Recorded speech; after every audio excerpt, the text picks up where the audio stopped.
ఇక వార్తలు వివరాలు చూద్దాం. నూతన జోన్ల ప్రకారం ఉద్యోగుల విభజనకు ప్రభుత్వం ఇచ్చిన మార్గదర్శకాల్లో పలు మార్పులు అవసరమని ఉపాధ్యాయ సంఘాలు మంత్రి సబితా ఇంద్రారెడ్డికి విన్నవించారు. సంఘాల ప్రతినిధులతో సోమవారం విద్యాశాఖ మంత్రి సబితా ఇంద్రారెడ్డి భేటీ అయ్యారు. సీనియారిటీ ప్రకారం కేటాయింపుల విషయంలో పూర్తి స్పష్టత లేదని పలువురు ఉపాధ్యాయులు అభిప్రాయం వ్యక్తం చేశారు. ఆప్షన్లు ఎడిట్ చేసేందుకు అవకాశం కల్పించాలని కోరారు. ప్రత్యేక సందర్భాల్లో ఇచ్చిన సడలింపుల్లోనూ మార్పులు అవసరమని విద్యాశాఖ మంత్రి సబితాకి నివేదించారు. పలు అంశాలపై మంత్రి సానుకూలంగా స్పందించారని ఉద్యోగ సంఘాల ప్రతినిధులు తెలిపారు. సీనియారిటీ అంటే ఏంటి, తర్వాత లోకల్ క్యాండిడేట్ స్థానికతను సీనియారిటీని రెండు పరిగణించి ప్రిఫరెన్షియల్ కేటగిరీలో ఇచ్చినటువంటి ఏదైతే ఎగ్జామ్షన్స్ ఉన్నాయో వైద్యపరంగా ఉన్నటువంటి వెసులుబాటు ఏదైతే ఉందో దాంట్లో కూడా అదనంగా చేర్చాల్సినటువంటి అంశాలు కూడా ఉన్నవి. వితంతువులకు సంబంధించి తర్వాత చాలా స్పష్టంగా ఇంకా దాంట్లో చేర్చాల్సినటువంటి జువెనైల్ డయాబెటీస్ కానీ తర్వాత ఇతరత్ర క్రానిక్ డిసీజెస్ కొంత దీంట్లో ఉన్నటువంటి అసంబద్ధాలు కానీ దీంట్లో చేర్చాల్సినటువంటి అంశాలు కానీ ఇంకా అదనంగా ఉన్నాయి. కాబట్టి మరి దాంట్లో ఇంక్లూడ్ చేయాల్సిందిగా మీడియా ద్వారా కోరుతున్నాం. 1,02,000 మంది ఉపాధ్యాయులు అందరినీ సీనియారిటీ ప్రాతిపదికన తీసుకోవడం అనేది గందరగోళమైనటువంటి పరిస్థితికి దారితీస్తుంది. కాబట్టి భార్యాభర్తలు కూడా ఒకే దగ్గర పనిచేస్తున్నటువంటి భార్యాభర్తలు కూడా వేరువేరు జిల్లాలకు అలాట్ కాబడతారు. ఈ గందరగోళాలన్నింటినీ కూడా తొలగిస్తూ సూచనల మేరకు అభిప్రాయాల మేరకు మరి మేము ఈరోజు విద్యాశాఖ మంత్రి గారికి ప్రాతినిధ్యం చేయడం జరిగింది. నూతన జిల్లాల్లో రిక్రూట్మెంట్ చేయాలంటే ఆ రిక్రూట్మెంట్ ప్రక్రియ కన్నా ముందు పర్మనెంట్ అలాట్మెంట్, ఆ జిల్లాలో పనిచేసే ఉపాధ్యాయుల యొక్క పర్మనెంట్ అలాట్మెంట్ కావాలి. ఇక్కడ ఎడ్యుకేషన్ డిపార్ట్మెంట్కి వచ్చే వరకు ఒక్కొక్క జిల్లాలో వేలాది మంది ఉపాధ్యాయులు ఉంటారు కనుక వేలాది మంది ఉపాధ్యాయులకు ఇబ్బంది. బీసీలపై టీఆర్ఎస్కు చిత్తశుద్ధి ఉంటే ఆ పార్టీ నేతలు ఢిల్లీలో పోరాటం చేయాలని టీపీసీసీ ప్రెసిడెంట్ రేవంత్ రెడ్డి సవాల్ విసిరారు. కులగణన చేపట్టాలని డిమాండ్ చేస్తూ ఢిల్లీలోని జంతర్ మంతర్ వద్ద బీసీ సంఘాలు చేస్తున్న ఆందోళనలో రేవంత్ రెడ్డి పాల్గొన్నారు. కులగణన చేయకపోవడం వల్ల రిజర్వేషన్లు నిధులు కేటాయింపులో బీసీ వర్గాలు నష్టపోతున్నాయని బీసీ సంక్షేమ సంఘం నేతలు పునరుద్ఘాటించారు. 3 రోజుల పాటు నిరసనలు, ర్యాలీలు, కేంద్ర మంత్రుల నివాసానికి ముట్టడిస్తామని ప్రకటించారు. బీజేపీ మొదటి నుంచి బీసీ వ్యతిరేక పార్టీ అన్న రేవంత్ టీఆర్ఎస్కు బీసీల పట్ల చిత్తశుద్ధి లేదని మండిపడ్డారు. కేసీఆర్ గారు శాసనసభలో తీర్మానం చేసిండ్రు. తీర్మానం 4 గీసుకోవడానికి కూడా సరిపోదు. ఇప్పుడు పార్లమెంటు జరుగుతుంది. పార్లమెంట్లో ప్రశ్నించాల్సిన టీఆర్ఎస్ ఎంపీలు ఇవాళ పారిపోయినరు. పార్లమెంటుకు రారో వస్తారో వాళ్ళ ఇష్టం, కానీ కనీసం జంతర్ మంతర్లో దీక్షలో ఆయన పాల్గొని ఉండాల్సింది. వాళ్ళు పాల్గొనడం లేదంటే బీసీ కుల జనగణన పట్ల వాళ్లకు పట్టింపు లేదు. అదేవిధంగా మోడీ గారు మాట్లాడితే ఆయన బీసీ అంటాడు. బలహీన వర్గాలకు సంబంధించిన నువ్వే ప్రధానమంత్రిగా ఉన్నప్పుడు ఈ లెక్కలు తీయడాన్ని నిన్నెవరు ఆపుతున్నారు? నువ్వు ఎవరి చేతిలో కీలు బొమ్మవు? ఇదే బీసీలు నిన్ను ప్రధానమంత్రిని చేసిండ్రు. నిన్ను గద్దె దించడానికి కూడా వెనకాడరు. ఈ మొత్తం పోరాటంలో కాంగ్రెస్ పార్టీ అండగా ఉంటుంది. ప్రభుత్వం జారీ చేసిన 317 జీవోతో ఉద్యోగుల స్థానికతకు పెను ప్రమాదం ఏర్పడిందని BJP state president Bandi Sanjay ఆరోపించారు. స్థానికులైన ఉద్యోగులు జోనల్ విధానంలో ఇతర జిల్లాలకు వెళ్లాల్సిన పరిస్థితి ఏర్పడిందన్నారు. సీనియర్లు, జూనియర్ల పేరుతో ఉద్యోగులను చీలిక తీసుకొచ్చి రాజకీయ లబ్ధి పొందే కుట్ర చేస్తున్నారని విమర్శించారు. పాత సమస్యలు దారి మళ్లించేందుకు ఎప్పుడు ఓ కొత్త వివాదం తెర మీదకు తేవటం సీఎంకు అలవాటుగా మారిందని బండి ఎద్దేవా చేశారు. ప్రాజెక్టుల పేరిట కమిషన్లు దండుకొని ఆ పార్టీతో పాటు సమస్యలను దాచిపెడుతున్నారని వ్యంగ్యంగా విమర్శించారు బండి సంజయ్. అవసరమైనప్పుడు మాత్రమే సమస్యలను తెరమీదకు తెచ్చి రాజకీయ డ్రామాలతో గందరగోళం సృష్టిస్తున్నారని ధ్వజమెత్తారు. ఉపాధ్యాయ ఉద్యోగుల్లో తీవ్ర ఆందోళన సృష్టిస్తున్న జీవోను తక్షణమే నిలిపివేయాలని బండి సంజయ్ డిమాండ్ చేశారు. ఇక రాష్ట్రపతి ఉత్తర్వుల స్ఫూర్తిని దెబ్బతీయకుండా చర్యలు తీసుకోవాలని వెల్లడించారు. తమిళనాడులో హెలికాప్టర్ ప్రమాదంలో అసువులు బాసిన Indian Army lance naik Sai Teja కుటుంబాన్ని ఫోన్ ద్వారా భారత ఉపరాష్ట్రపతి వెంకయ్యనాయుడు, కేంద్ర సాంస్కృతిక పర్యాటక శాఖ మంత్రి కిషన్ రెడ్డిలు పరామర్శించారు. మీ కుటుంబానికి అండగా నిలుస్తామని ఉపరాష్ట్రపతి వెంకయ్యనాయుడు సాయి తేజ తండ్రి కృష్ణయ్యకు భరోసానిచ్చారు. ఎప్పుడు ఏ అవసరం వచ్చినా తనకు కలవమని ఫోన్ ద్వారా సంప్రదించవచ్చని వెంకయ్యనాయుడు తెలిపారు. సాయి తేజ సత్యమణి శ్యామలను ఫోన్ ద్వారా కేంద్ర సాంస్కృతిక పర్యాటక శాఖ మంత్రి కిషన్ రెడ్డి పరామర్శించి ధైర్యం చెప్పారు. సాయి తేజ కుటుంబానికి అంతా అండగా ఉంటామని, చిత్తూరు జిల్లా పర్యటనకు వచ్చినప్పుడు కలుస్తామని కేంద్ర మంత్రి కిషన్ రెడ్డి భరోసానిచ్చారు. సార్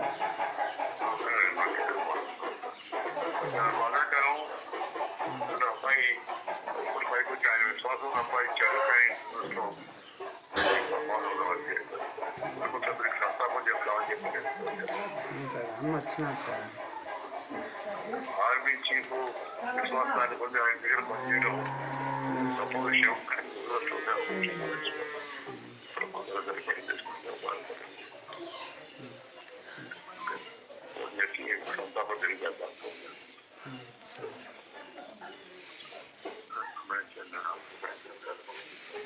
వాళ్ళ తమ్ముడు కూడా ఆర్మీలో ఉన్నాడండి.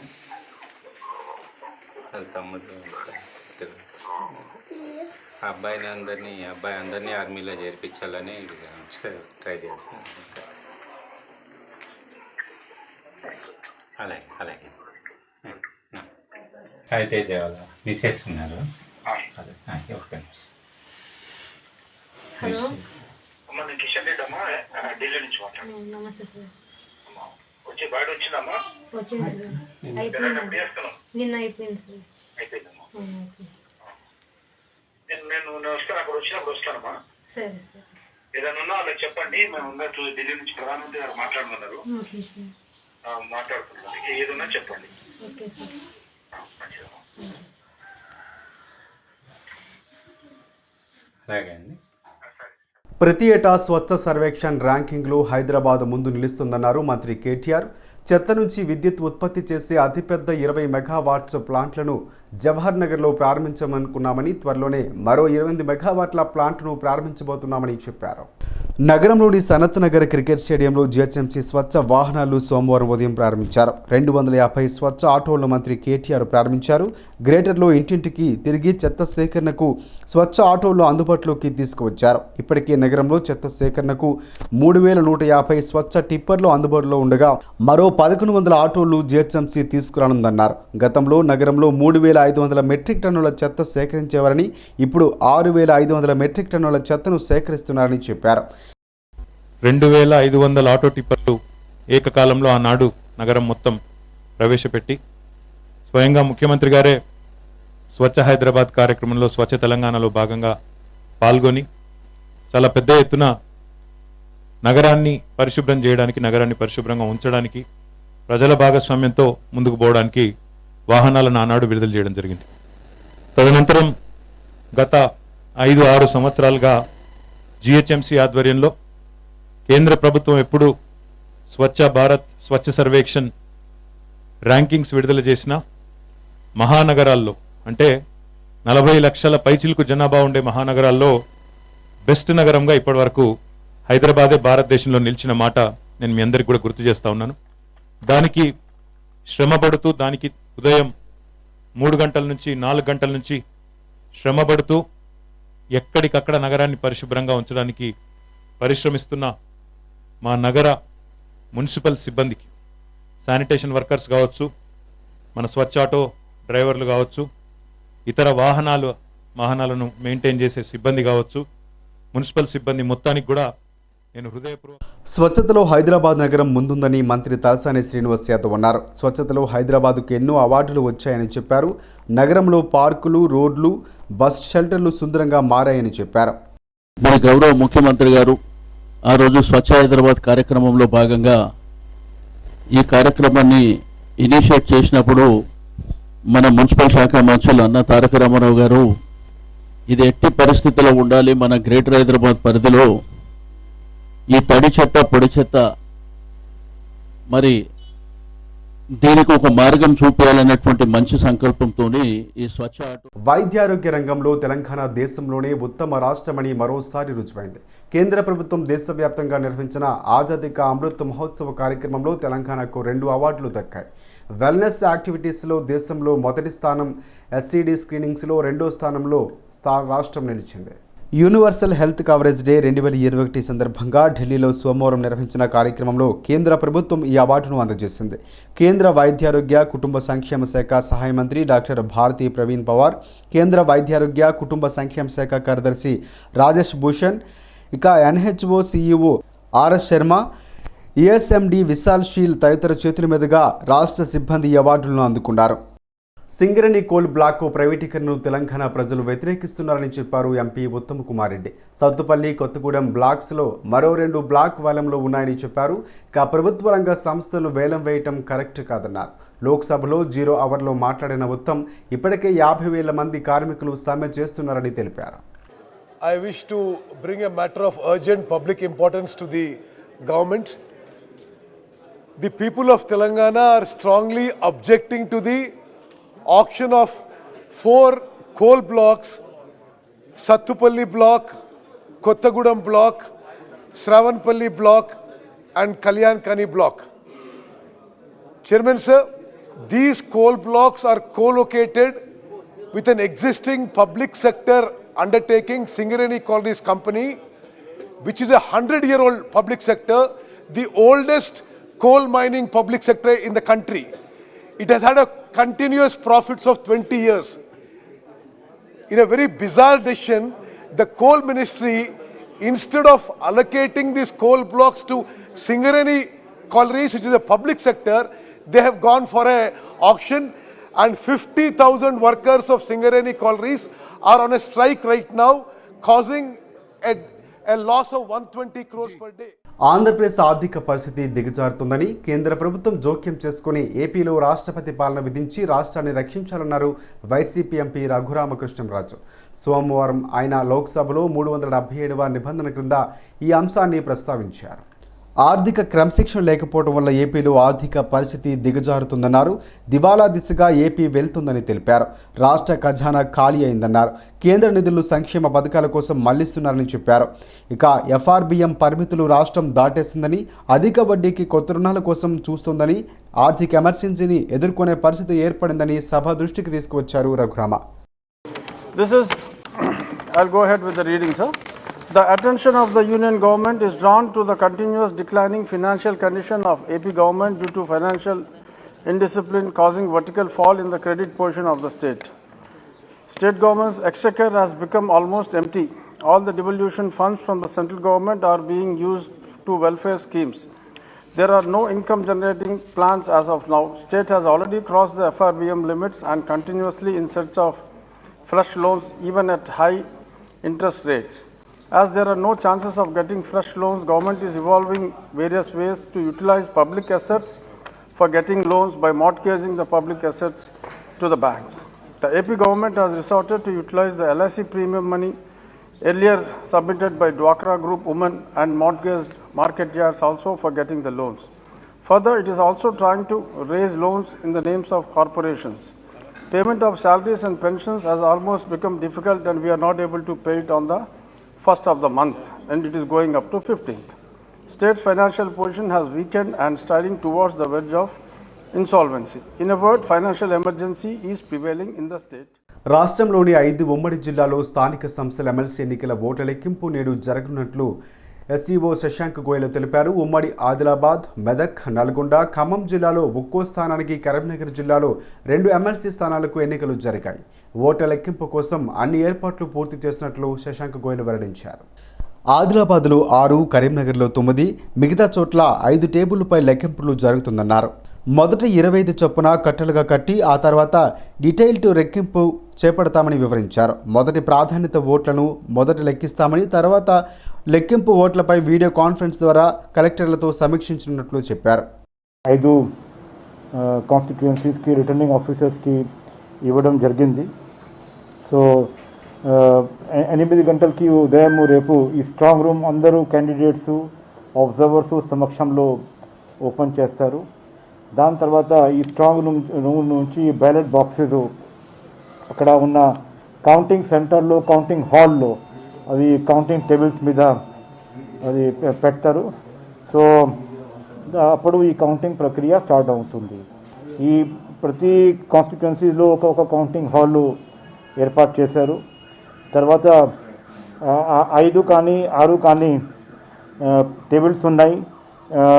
ఆదిలాబాద్లో 6 టేబుల్స్ మీద చేస్తారు, నల్గొండ 5 టేబుల్స్ మీద, మెదక్ 5 టేబుల్స్ మీద, ఖమ్మంలో 5 టేబుల్స్, అదేవిధంగా కరీంనగర్లో 9 టేబుల్స్ మీద ఈ కౌంటింగ్ చేస్తారు. టోటల్గా ఇవన్నీ కలిపి 30 టేబుల్స్ ఉన్నాయి. సో ఎలక్షన్ కమిషన్ రూల్స్ ప్రకారంగా ఇనీషియల్గా ఈ బ్యాలెట్ బాక్సెస్ అన్నీ ఒకటి టేబుల్స్ మీద వాళ్ళు దాంట్లో ఎస్సీ వర్గీకరణపై కేంద్ర ప్రభుత్వం గతంలో ఇచ్చిన హామీని నిలబెట్టుకోవాలని డిమాండ్ చేస్తూ పలు మాదిగ సంఘాల నాయకులు సోమవారం నాంపల్లిలో బీజేపీ ప్రధాన కార్యాలయాన్ని ముట్టడించారు. ఆఫీసు ప్రధాన ద్వారం ముందు ప్లకార్డులు పట్టుకుని నిరసన వ్యక్తం చేశారు.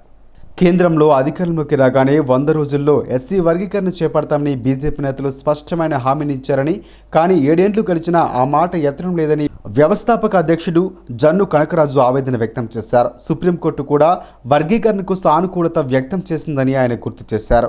ఈ పోరాటంలో ఇప్పటి వరకు 28 మంది మాదిగలు ప్రాణత్యాగం చేశారని చెప్పారు. ఈ కార్యక్రమంలో పలు మాదిగ సంఘాల నాయకులు సాంభయ్య, సాయిలు, యాకయ్య తదితరులు పాల్గొన్నారు.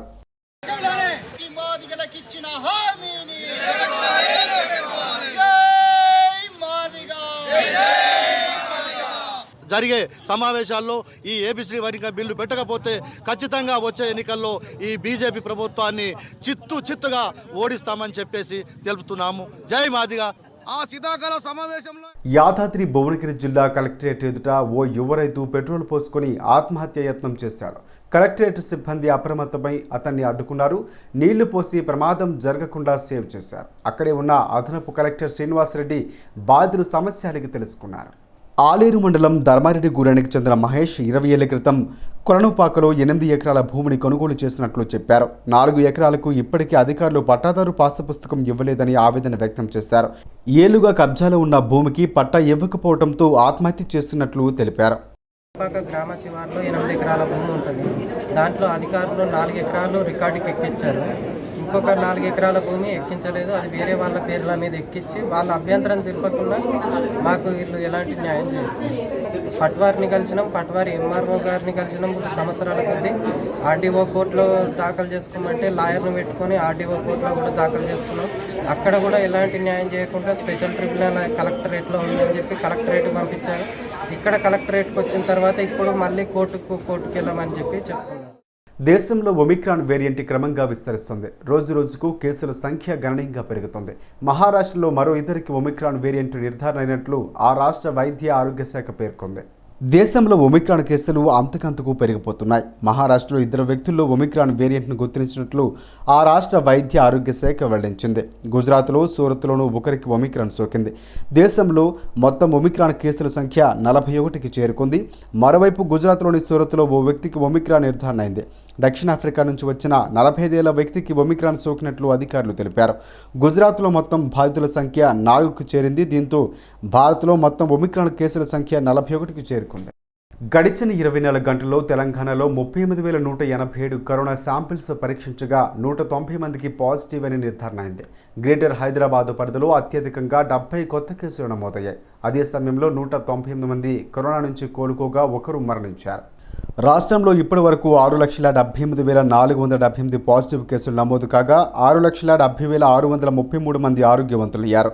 ఇంకా 3,837 మంది చికిత్స పొందుతున్నారు. కరోనాతో మరణించిన వారి సంఖ్య 4,008కి చేరుకుంది. జూబ్లీహిల్స్ నియోజకవర్గంలోని వెంకర్రావు నగర్ పరిధిలోని కృష్ణకాంత్ పార్కులో అనేక సమస్యలు దర్శనమిస్తున్నాయి. గత 4 సంవత్సరాలుగా సమస్యలపై దృష్టి సారించలేదని స్థానికులు తెలిపారు. 40 లక్షలతో టీవీ స్క్రీన్ పెట్టారని, కానీ ఆ టీవీ స్క్రీన్ ఒక్క రోజు కూడా సరిగ్గా పనిచేయలేదని అంటున్నారు.